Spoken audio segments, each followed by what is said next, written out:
La Segunda Guerra Mundial fue el periodo más oscuro de la historia del siglo XX. Durante 6 años, 57 países se destruyeron entre ellos, lo que provocó más de 50 millones de muertos. Si al final la victoria de un lado sobre el otro fue la supremacía de la luz sobre la oscuridad, o si el mal menor venció al mayor, no lo analizaremos hoy, dejando esto a personas más competentes. A nosotros nos interesa una cuestión más concreta relacionada con el papel del crimen organizado en la victoria final de los aliados. Existe una teoría muy extendida que sostiene que fue gracias a la mafia estadounidense que se logró detener el sabotaje alemán en los Estados Unidos, que gracias a la mafia estadounidense, Estados Unidos pudo conectarse a la mafia siciliana, que a su vez les proporcionó un enorme apoyo durante el desembarco en Sicilia.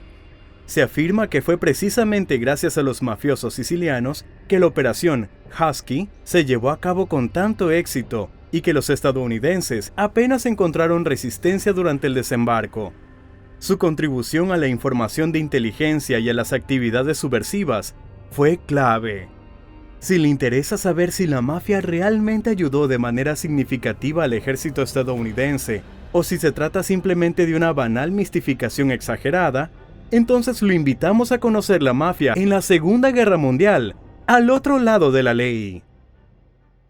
Hoy propongo repasar un poco de historia para rastrear los factores que se desarrollaron en la relación entre el crimen organizado y el territorio donde tenían base, de modo que cuando lleguemos directamente a los acontecimientos principales, comprendan los motivos que impulsaron a los mafiosos. La mafia en Sicilia apareció mucho antes de la Segunda Guerra Mundial. Durante prácticamente todo su periodo de existencia, la isla no perteneció a sus habitantes nativos.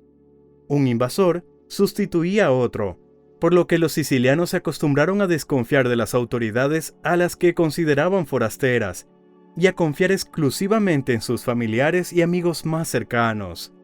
Al final, esta visión del mundo llevó a la formación de organizaciones secretas que hoy conocemos como la mafia. Con el tiempo, estas asociaciones se convirtieron primero en bandas que ganaban dinero robando y con la extorsión, y más tarde se transformaron en una especie de gobierno paralelo de la isla, vinculado a la nobleza y a la clase política. Así fue hasta que Mussolini y sus fascistas llegaron al poder. Él quería ser el único poder en Italia, y la mafia desafiaba su autoridad. Sin embargo, al principio Benito estaba ocupado luchando contra sus principales enemigos, los socialistas y los comunistas. Así lo declaró en uno de sus discursos de entonces, afirmando que con el fascismo al mando, todo lo ilegal y lo desordenado debían desaparecer, refiriéndose precisamente a los socialistas. Sin embargo, a mediados de la década de 1920, la mafia también entró en esa lista. Mussolini los vio como rivales en la lucha por el poder en Sicilia durante su visita a la isla en 1924. Allí se detuvo en un pequeño pueblo llamado Piana degli Albanesi. El representante de los fascistas en Sicilia temía que grupos antifascistas pudieran llegar esperando, y envió con él una gran escolta armada. A su llegada, Benito fue recibido por el alcalde y miembro de la mafia a tiempo parcial, Francesco Cuccia, alias Don Ciccio, quien, dirigiéndose en voz alta a la multitud que lo rodeaba y a Mussolini, declaró que no tenía nada que temer y que no era necesario llevar tanto escolta. Mientras él estuviera, no se le caería ni un cabello de la cabeza. A Mussolini esto no le gustó mucho. Quería que el poder en la isla estuviera en manos de sus fascistas, y no en un tal Don Ciccio. Por eso, pronto la mafia fue añadida a su retórica de lucha contra el crimen. Esto fue lo que dijo en uno de sus discursos después de ese viaje. Señores, ha llegado el momento de mostrarles la mafia. Pero antes que nada, quiero despojar a esta asociación de ladrones de cualquier encanto o poesía a la que no tienen ningún derecho. Que nadie hable de la nobleza de la mafia si no quiere ofender a toda Sicilia. Para encabezar la lucha contra los mafiosos, eligió un hombre llamado Cesare Mori. Ya había luchado contra la delincuencia en Sicilia cuando ésta recrudeció tras el fin de la Primera Guerra Mundial. Sin embargo, cuando Mussolini llegó al poder, Mori, debido a sus desacuerdos con los fascistas, se retiró y abandonó la isla. Mori fue llevado de regreso en 1924, nombrándolo prefecto de Trapani, encargado de la lucha contra el nuevo brote delictivo. Aunque solo tenía un débil punto en común con los funcionarios fascistas, Mori tenía un historial comprobado de poder controlar eficazmente a los mafiosos. Por eso, cuando necesitó a alguien que conociera bien a la mafia y estuviera dispuesto a combatirla por todos los medios, la elección recayó sobre Cesare Mori. No voy a contar aquí cómo luchó contra ella. Dejaré eso para un futuro video sobre la historia de la mafia siciliana. En resumen, Mori instauró un auténtico terror. Arrestaba a todos los que pudieran estar relacionados de alguna manera con la mafia. A los mafiosos que se escondían, les confiscaban el ganado, privaban a sus familias de comida y a veces incluso tomaban como rehenes a sus propios familiares. Esta táctica pronto condujo a una reducción de los delitos de hasta 10 veces, y en algunos casos, incluso más. Mussolini creía que su prefecto de hierro había logrado vencer la plaga que había aterrorizado la isla durante tantas décadas. Sin embargo, como se vería más tarde, para la mafia los fascistas no eran más que unos ocupantes más, por lo que todas estas detenciones no eliminaron en algún modo la causa fundamental de la organización de los grupos mafiosos, a saber, la lucha contra la opresión. Simplemente, Mori oprimía demasiado a la organización, y ellos decidieron que era más conveniente mantenerse al margen que enfrentarse abiertamente a un rival tan poderoso. Y mientras en Sicilia la mafia sufría una degradación significativa, al otro lado del océano, sus contrapartes en Estados Unidos vivían un periodo de auge, ganando millones de dólares con el contrabando de alcohol. No voy a contar toda la historia de la formación de la mafia estadounidense para que mis espectadores habituales no se duerman durante la repetición de casi una hora de información. Si no conoces la historia temprana de la mafia en Estados Unidos, mira mi video al respecto. Dejaré un enlace en la descripción. Y luego vuelve aquí. Continuaré con la historia, dando por sentado que ya conoces a Luciano, Mangano, Genovese, Anastasia y otros.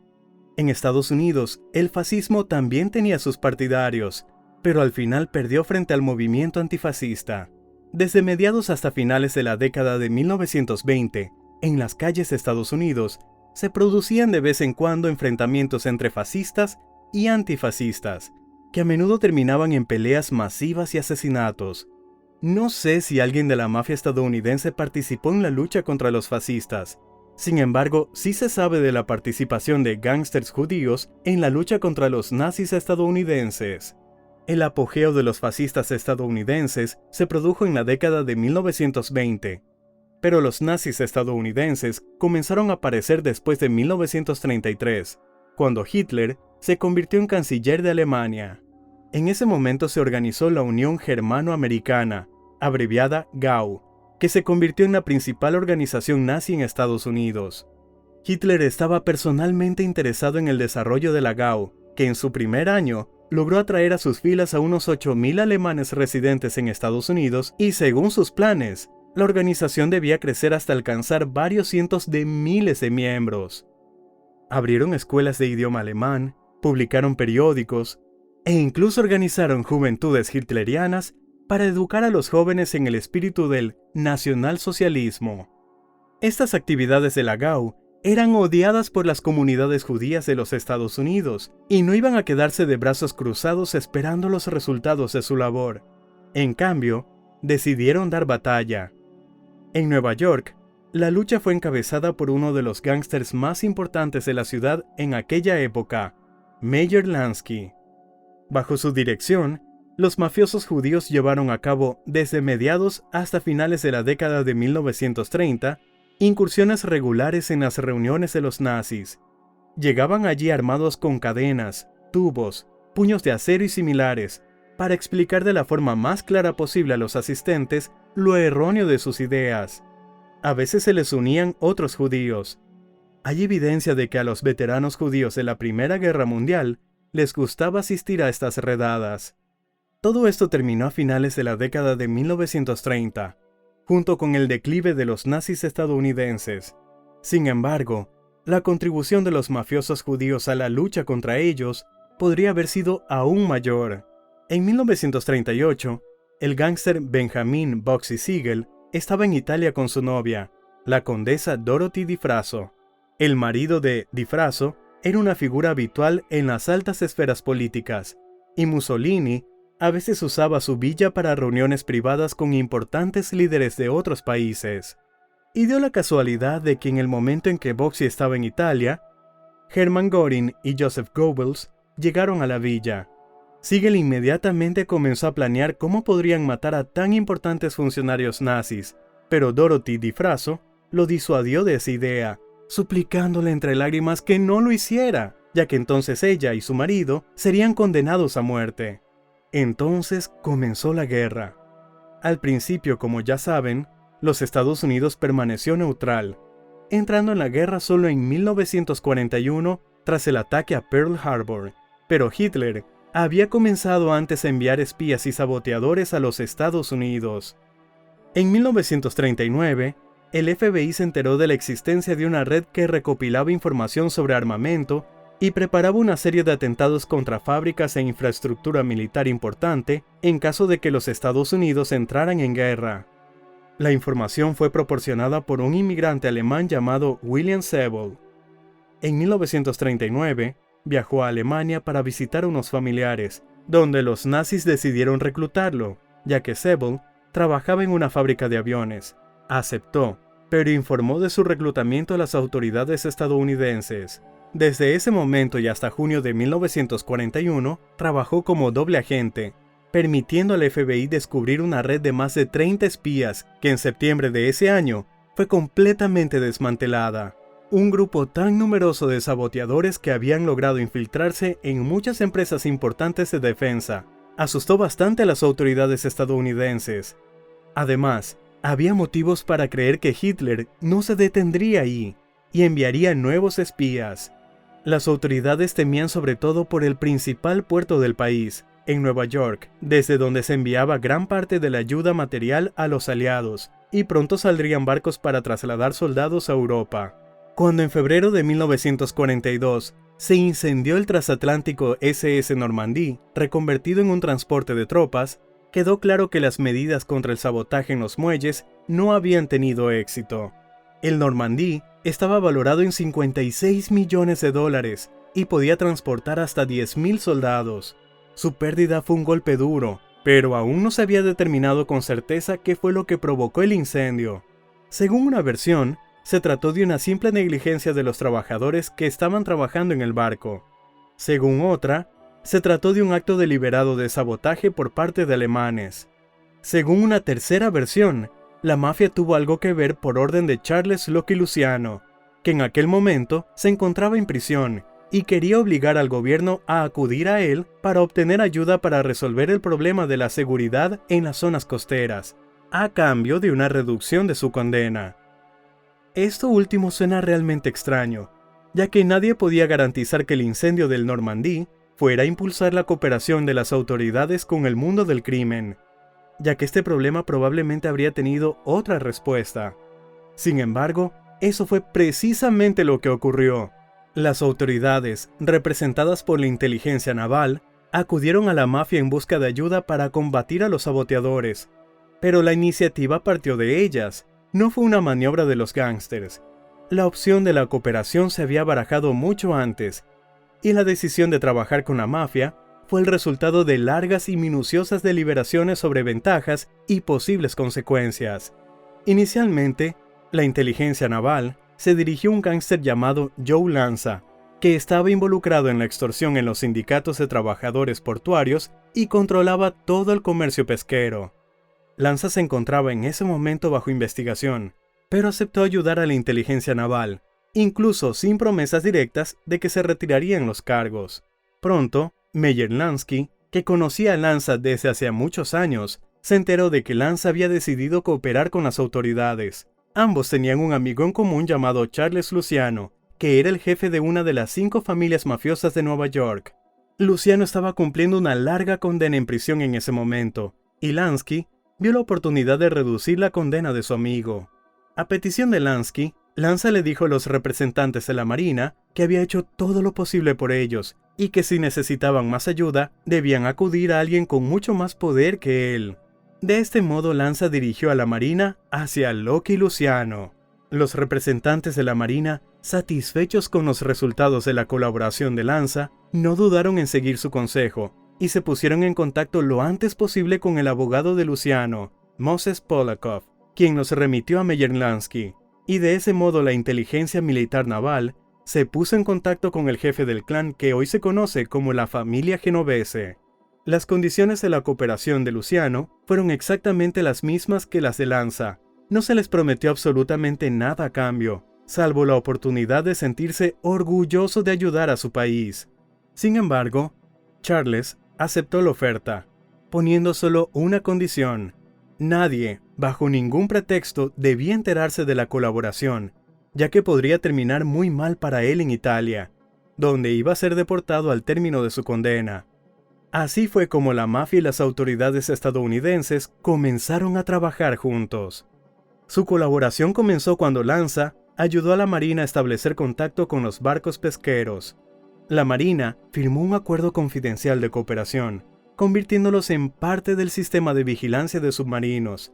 Es decir, los pescadores debían informar de cualquier evento sospechoso, especialmente de lo que pudiera considerarse submarinos desde los cuales los alemanes desembarcaban a sus saboteadores. A continuación, Lanza ayudó a infiltrar agentes de inteligencia en los barcos pesqueros y en las empresas de transporte que se encargaban de llevar el pescado del puerto al mercado de Fulton. Después, la pelota pasó a manos de Luciano. Lansky y Frank Costello, que dirigían la familia Luciano desde afuera, eran sus enlaces tanto con la Marina como con el resto del mundo criminal, ya que Charles no controlaba todo Nueva York y tenía que negociar con otros jefes criminales para obtener ayuda en sus esferas de influencia. Además de lo que ya se había hecho con Lanza, las autoridades obtuvieron de Luciano la posibilidad de infiltrarse en la comunidad de estibadores del puerto. Lo más probable es que esto se lograra con la ayuda de los hermanos Anastasio, que controlaban el sindicato de estibadores, y de hecho, toda la parte del puerto correspondiente a Brooklyn. Albert Anastasio tenía buenas relaciones con Frank Costello, quien, a petición de Luciano, podía resolver este asunto con su camarada. También se sabe que, en la parte del puerto de Lower Manhattan, Luciano contó con la ayuda de dos mafiosos llamados Joseph Ryan y Johnny Dunn para llegar a un acuerdo con las autoridades. Estos gángsters irlandeses, al igual que Anastasio, controlaban el sindicato local de estibadores y todos los negocios ilegales del puerto. Dunn tenía buenas relaciones con Lansky y accedió a su petición. Así, gracias a los contactos de Luciano, las autoridades obtuvieron ojos y oídos en su punto más vulnerable. Ahora, si alguien decía algo en el muelle o en un bar de la costa, eso llegaba directamente a la inteligencia naval. Si era necesario cargar algo en un barco por razones militares sin que nadie lo viera, los gángsters siempre encontraban gente de confianza que guardara silencio. A veces, los mafiosos eliminaban a posibles saboteadores. La inteligencia no lo alentaba, pero a menudo simplemente hacía la vista gorda. Por ejemplo, podían decirle a Don que preguntara por ciertas personas, porque podían ser espías. Al día siguiente, Don llegaba y decía que ya no podrían espiar nunca más. Todos entendían lo que había pasado, pero Don seguía en libertad. Para que comprendan mejor lo indispensable que era la ayuda del crimen organizado, citaré las palabras de uno de los agentes que trabajaba con informantes en el puerto. Esto es lo que dijo sobre el reclutamiento antes de trabajar con Luciano. Tuvimos grandes dificultades para encontrar informantes confiables a lo largo de la costa. Todo por la gente que trabajaba en esos muelles. No confiaban en nadie que tuviera algo que ver con las autoridades. Se negaban a hablar, y les daba igual que se tratara de una investigación militar o civil. En su mundo, eso podía acarrear graves consecuencias. Y estas son sus palabras tras el inicio de la colaboración. Una vez que los jefes establecieron contacto con el mundo criminal, todo fue mucho más fácil. Simplemente nos decían el lugar y la hora. Íbamos allí y nos reuníamos con una persona adecuada, que nos daba toda la información que necesitábamos. También podíamos pedirles que investigaran a tal o cual persona, que lo siguieran o que le hicieran preguntas, lo que nos facilitó mucho la vida. En resumen, antes de que las autoridades se pusieran en contacto con el mundo criminal, estaban, por así decirlo, llamando a una puerta cerrada, y una vez establecido el contacto, esa puerta se abría y les mostraba todo lo que querían encontrar detrás de ella. No se sabe con certeza cuántos actos de sabotaje se lograron evitar gracias a la colaboración de los gángsters, pero el hecho de que el último desembarco exitoso de saboteadores alemanes, conocido como la Operación Pastorius, tuviera lugar antes del inicio de la cooperación, lo dice todo. Y sí, sé que al final la Operación Pastorius fracasó, pero eso no quita que el desembarco fuera un éxito. Además de proteger los puertos, los gángsters también participaron en los preparativos del desembarco de tropas estadounidenses en Sicilia. Los servicios de inteligencia los usaban para obtener un conocimiento exhaustivo del terreno. En total, más de 140 investigadores participaron en la recopilación de información para preparar el desembarco. Algunos de ellos trabajaban con mafiosos, así lo describió uno de los investigadores. Por lo que recuerdo, la División B7, o División de Contrainteligencia, así como la División de Investigaciones, llevaban a cabo una búsqueda continua de información logística sobre el enemigo. Y gracias a mi conocimiento personal de Sicilia y los dialectos locales, el comandante Haffenden me enviaba a varias personas. Yo los interrogaba, anotaba todo lo que decían y luego pasaba toda la información a mis superiores. Más tarde me dijeron que todos ellos habían venido a petición de la mafia. Es posible que esas personas no tuvieran nada que ver con el crimen, pero era la mafia la que los traía hasta nosotros. La Marina quería obtener todas las imágenes posibles de cada puerto de Sicilia, de cada canal, así como localizar a las personas que hubieran llegado recientemente de Sicilia y conocieran bien la costa, con el fin de obtener de ellos la información más actualizada. En esta etapa de la cooperación se añadieron otros dos nombres conocidos por los aficionados a la historia de la mafia estadounidense. El primero es Vincent Mangano, jefe de otra familia mafiosa de Nueva York, que tenía buenos contactos con la mafia siciliana. A petición de Luciano, también habló con el servicio de inteligencia. Lamentablemente se desconoce de qué hablaron exactamente. El segundo nombre es Joe Adonis, que ayudó a buscar a personas que pudieran ayudar a la Marina. Hubo incluso un caso en Estados Unidos en el que Adonis secuestró a un hombre que era alcalde de un pequeño pueblo de Sicilia. Lo convenció para que hablara con inteligencia, y tras la conversación, lo dejó marchar. Además de información sobre el terreno, el ejército también obtenía nombres de personas en Sicilia que estuvieran dispuestas a ayudar a derrocar a los nazis y expulsarlos de la isla.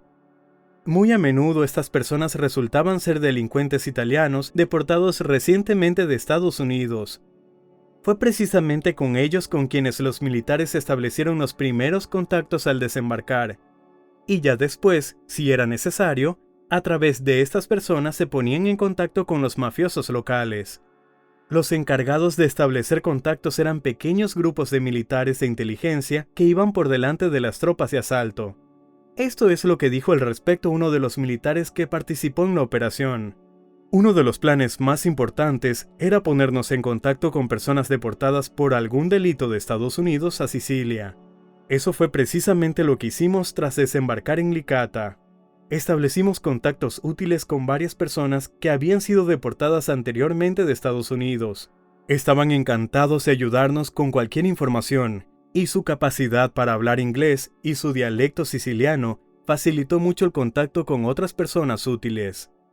Meyer Lansky recordó que uno de los que se reunió con los agentes de inteligencia en Licata fue el gángster al que Luciano había salvado una vez de la silla eléctrica. Este sujeto había disparado a un policía y Luciano lo ayudó a huir del país vía Canadá, desde donde zarpó hacia Sicilia, uniéndose a la mafia local. Lansky también recordaba que la contraseña para establecer contacto era el apellido de Luciano. Los agentes secretos decían esta palabra a la persona adecuada y obtenían la información y la ayuda necesarias. La ayuda era de todo tipo, desde algo tan simple como indicar el camino hasta operaciones armadas conjuntas. Así, cerca de Licata, los mafiosos ayudaron a inteligencia a atacar el cuartel general de la Marina italiana. Tomaron por la fuerza la villa donde se encontraba y se apoderaron de documentos muy importantes. En particular, había un plan para minar el mar Mediterráneo. Conociéndolo, los aliados podían navegar con mucha más seguridad. Sin embargo, no faltó la mitificación en este asunto. Algunos casos de ayuda de la mafia se describieron como si su sola aparición hiciera huir al enemigo despavorido, lo cual, por supuesto, no fue así. Por ejemplo, se describió de manera similar el caso en el que el líder de la mafia del pueblo de Villalba, llamado Calogero Vicini, alias Don Caló, se reunió con militares estadounidenses. Según la leyenda, Don Caló fue llevado por soldados estadounidenses para que ayudara con su autoridad sobre la gente en la ofensiva de las tropas estadounidenses. Y no falló. Un par de sus hombres se infiltraron en el campamento enemigo, y en nombre de Don Caló, convencieron a un tercio del grupo que defendiera la carretera hacia Palermo para que se rindiera. Luego capturaron al comandante en jefe del grupo, lo que obligó a los demás a retirarse, ganando la batalla para los estadounidenses sin un solo disparo. En realidad, eso no sucedió. Según registros militares, en esa zona no había resistencia alguna. Los estadounidenses se encontraron aquí y allá con pequeños grupos de unos pocos cientos de personas, y nada más. Esta historia es obra del periodista Michel Pantaleone. La primera parte, cuando los militares estadounidenses se llevaron a Don Caló, es bastante cierta. Pero, ¿de dónde salió la segunda parte? Es una muy buena pregunta para lo que no tengo respuesta. La verdadera historia de ese día la contó Luigi Lumia, que era el alcalde de Villalba, y ese día habían acompañado a Don Caló a reunirse con los militares. El día anterior, los estadounidenses se habían enfrentado con el enemigo, lo que provocó incendios en los campos secos, causando explosiones de municiones abandonadas para los italianos en su apresurada retirada. Como hubo muchas explosiones, los estadounidenses decidieron preguntar a los lugareños si se habían topado con un grupo numeroso. Para ello interrogaron a Don Caló, al que liberaron inmediatamente después de responder a todas las preguntas. En general, la ayuda de la mafia siciliana durante la invasión fue útil, pero no decisiva. Proporcionaron a las tropas aliadas la información necesaria y en ocasiones ayudaron al servicio de inteligencia en sabotajes, pero ciertamente no dispersaron a las tropas enemigas con una simple palabra. No hay que olvidar que los nazis los habían empujado a la clandestinidad, privándoles de la mayor parte de su poder e influencia. Las tropas aliadas obtuvieron la victoria en Sicilia, pero no gracias a los mafiosos, sino gracias a sus habilidades militares y a la extrema desmoralización de los soldados italianos, que en su mayoría no querían luchar. Tan pronto como Sicilia fue tomada, el poder pasó a manos de las tropas aliadas, que organizaron un gobierno provisional llamado AMGOT, Gobierno Militar Aliado de los Territorios Ocupados. Casi de inmediato los nuevos gobernantes se enfrentaron a un enorme problema llamado Mercado Negro, cuya mayor parte estaba controlada por mafiosos que salieron de la clandestinidad en cuanto se hizo evidente que el régimen fascista ya no amenazaba su existencia. Ya he abordado un poco este tema en el video sobre Vito Genovese, y ahora les propongo escuchar un extracto sobre cómo estaba organizada la operación de Genovese en el mercado negro, ya que él no era el único que actuaba de esta manera, y este ejemplo es una buena ilustración de la estructura del comercio clandestino de la época. Vito muy pronto se ganó el apoyo de una decena de soldados, a quienes sobornó para que lo ayudaran a transportar productos de primera necesidad robados en los almacenes de Nápoles: harina, aceite, sal y otros productos similares que escaseaban gravemente en Italia. Se sustraían primero de los almacenes de alimentos de diversas maneras y a continuación, los soldados sobornados los transportaban en camiones militares a zonas rurales. Allí, el contenido de los camiones se transbordaba a vehículos civiles, que se encargaban de llevar la mercadería al mercado. Los camiones eran quemados en el mismo lugar de la entrega. Igualmente característico es el ejemplo con el que se enfrentó el gobierno provisional en Corleone. Además de robar y vender alimentos de los almacenes, los mafiosos también se convirtieron en intermediarios entre los agricultores y los compradores, encareciendo el grano más de lo debido. Las autoridades decidieron acabar con este problema y enviar a soldados para discutir la cuestión con los agricultores. Al llegar al lugar, los soldados se encontraban con una negativa masiva a cooperar. Era evidente que los agricultores estaban intimidados. No querían vender el grano directamente, fingían haber perdido las llaves de los almacenes o escondían los alimentos de antemano. El gobierno militar, por supuesto, intentó resolver este problema, pero hay que decir con toda honestidad que se ocupó de las consecuencias y no de la causa. Lucharon como pudieron contra el mercado negro, pero sin apuntar a quienes realmente controlaban ese comercio. Necesitaban orden aquí y ahora, y no les interesaba una estrategia a largo plazo, por lo que nadie se metía con la mafia como organización. Es más, los jefes del gobierno militar que desconocían los antecedentes criminales de las personas, a menudo nombraban a miembros de la mafia como administradores de las ciudades. Estos hombres solían ser fervientes antifascistas, lo cual no es de extrañar. A primera vista gozaban de gran respeto en la sociedad. En la mayoría de los casos, era, por supuesto, miedo, pero nadie tenía tiempo para investigar. Las autoridades partían del principio de que el enemigo de mi enemigo es mi amigo. Si de repente algún ferviente defensor de los valores democráticos decidía convocar una votación para elegir al jefe del pueblo, tampoco cambiaba nada. Los mafiosos eran los que obtenían más votos. Así, durante casi 2 décadas de persecución por parte de los fascistas, la organización secreta que parecía haber sido destruida, en realidad había existido tranquilamente en la clandestinidad. Y tan pronto como se presentó la oportunidad, en solo un par de años recuperó literalmente todo el poder y la influencia que había perdido. Tras la retirada de las tropas aliadas, la mafia recuperó finalmente el control de la isla, convirtiéndose una vez más en parte integral de la vida económica y política de Sicilia. Incluso, intentarían crear una Sicilia independiente apoyando a grupos separatistas. Pero eso ya es tema para otro video.